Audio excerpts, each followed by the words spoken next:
Mga kababayan, ilang araw na lang mauubos na po yung binigay ng Korte Suprema para sumagot itong Kamara, Senado, Comelec at Palasyo. Sabi na ko ay 2 days na lang o isang araw. No? Wala pa pong sagot. Ayan, at alam niyo po itong binigay na 10 araw ng Korte Suprema ay tungkol po dito sa petisyon ni Atty. Makalintal pa lamang. Ilan po ito may petisyon? Nasa 3. Bukod kay Atty. Makalintal, meron pang sumunod dyan na isang guro. Ibang araw din yun na petisyon at meron nasundan pa ito ng pangatlong petitioner na grupo ng kabataan at tinangunahan ito ng isang SK officials. So magkakaibang petsa po yun. So yung unang 10 araw na binigay dito ng AC ay doon pa lamang kay sa petisyon ni Atty. Makalintal. Iniisip ko, mga kababayan, kung bibigyan din ng paliwanag kung hihingan din ng paliwanag itong respondents hinggil sa ibang nagpetisyon, yung teacher at yung SK, siguro, sabihin natin another 10 days. No? Take the 10 days. Kasi iba-iba pong petition na ito. So, maaaring kapag pinasagot ito, o pinatawag sila, ay hihingan sila ng komento ay sa magkakaibang petsa. Kasi nga, sabi ko kanina lang ay hindi sabay-sabay pinitisyon, hindi sabay-sabay nagpetisyon itong mga ito. Nauna lang dito si Atty. Makalintal. So, ang priority dito ay kay Atty. Makalintal. Paano nga yung iba pa nagpetisyon? Yung isipin ninyo. Mukhang madidili ito. Kumbaga parang mas hindi pa makakabuti yung ibang nagpetisyon kasi makakapagpadili pa ito. Diba? Hindi naman siguro pwedeng baliwalain ng Korte Suprema yung pangalawang nagpetisyon at yung pangatlong nagpetisyon sa magkakaibang petsa. Yung mga nakakaalam po dyan, halimbawa, nanonood po tayo at sino man ang abogado dyan. Sa tingin po ba ninyo, tatanungin ko lang para masagot po ninyo kasi di naman tayo abogado. No, pero sabi ko kanina, magkakaibang petsa po yan na i-file ang petisyon. Pwede ho ba itong tugon ng respondents dito ay para sa lahat o para doon lang sa petisyon ni Atty. Makalintal kasi walang nabanggit At wala rin update ang SC hindi sa mga huling nagpetisyon kung dapat na rin bang sagutin ng respondents itong mga ito. Yung dalawang huli, yung teacher sa yung kabataan. Ano kaya mangyayari dito mga kababayan? So mukhang madidili pa ito ng madidili. Dito pa nga lang sa unang 10 days ay mukhang hindi tutugon. Sa tingin ko lang, kung ako'y balik, hindi mali, kung tama, ilang days na O ubusin yung 10 araw. Pero alangan, kahit naman po maubos yung 10 days na yan, na binigay ng Korte Suprema, tuloy pa rin naman yung kaso. Pero hindi dahil sa hindi sila makakasagot, ay talo na sila, hindi po. Tuloy pa rin na. At magkakaroon pa rin po ng mga susunod na patawag yan. Kung kailan. Kung halimbawa sagadin ng respondents, halimbawa unang patawag, 10 days, wala. Pangalawa, sabihin natin 10 days ulit, wala. Or pangatlo, final, sabihin, halimbawa, sa loob ng isang buwan, nauubos na po yung panahon, ilang araw na lang ay September na po. Kung sabihin man natin ang sagot sa September, o itong saktong 10 araw, no? Pag sinagot po yan, hindi pa rin naman po siguro magkakaroon ng final decision ang Korte Suprema. Sa tingin nyo ba agad magkakaroon agad ng decision? Tingin ko lang ay hindi.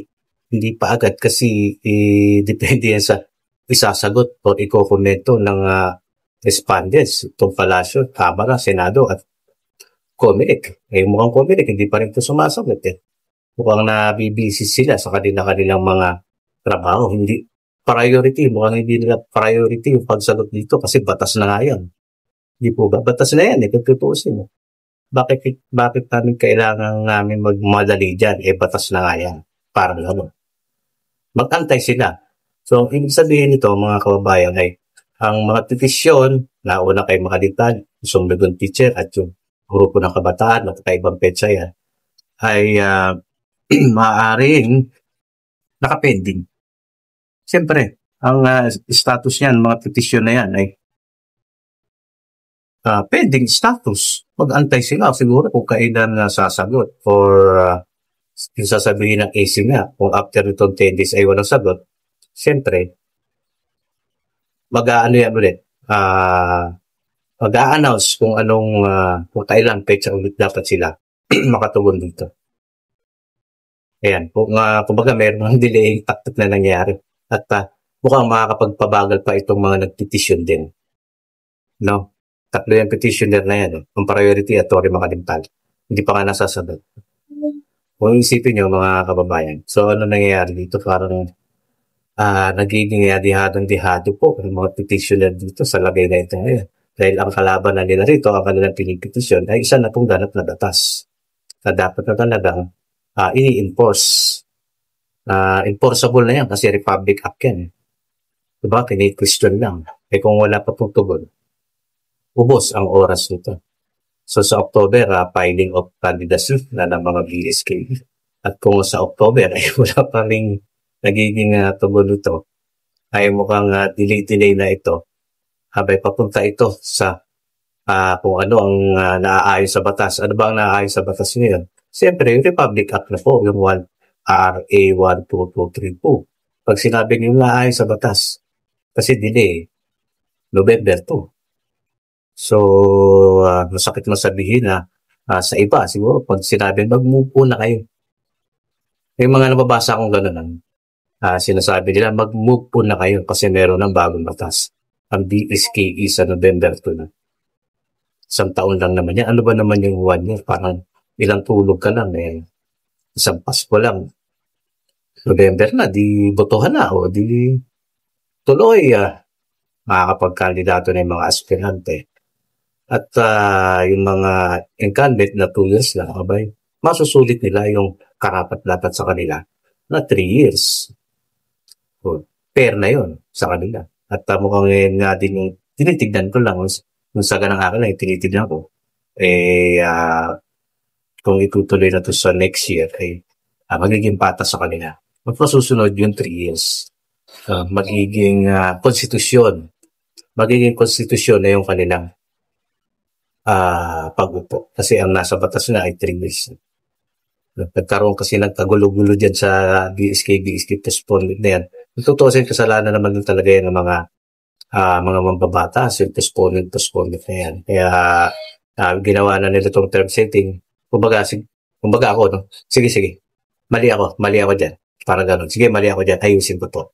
Bigyan niyo ako ng pagkakataong maayos ko yan. Parang gano'n. Kahit kayo, di ba, pag nagkamali kayo, at binigyan kayo ng isang pagkakataon, siyempre, ang gagawin niyo, ayusin niya. Kumbaga, everybody always has a second chance.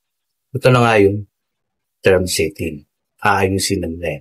Yun yung pong pagkakaintindi ko lang din. Ganun pa man, siyempre, ang masusunod pa rin dyan yung final arbiter, Supreme Court, Korte Suprema. Sila ang magdidikta na kung naaayon nga ba sa batas o hindi naaayon sa batas.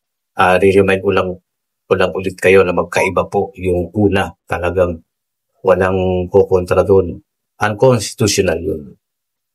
Ayan. Kahit di ka abogado, maiintindihan mo yan.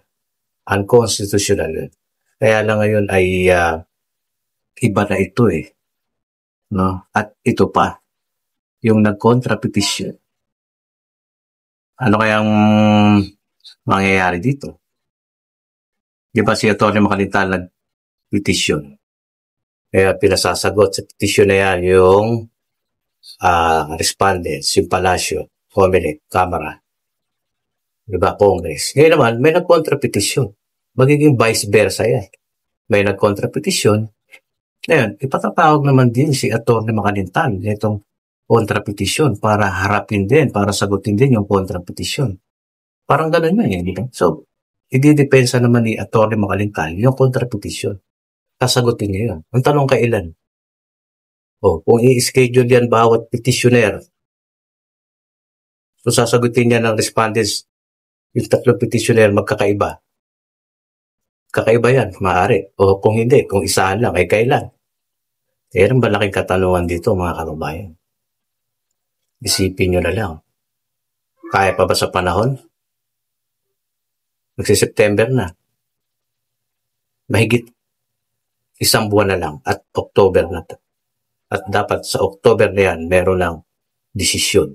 Kung December 1 ba talaga.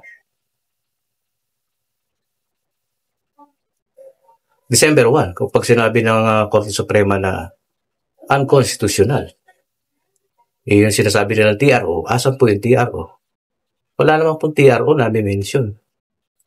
Kasi nga hindi naman magiging void ang batas kung TRO lang, hindi. Na-mention ko lang ulit, dapat unconstitutional para talagang ma-void.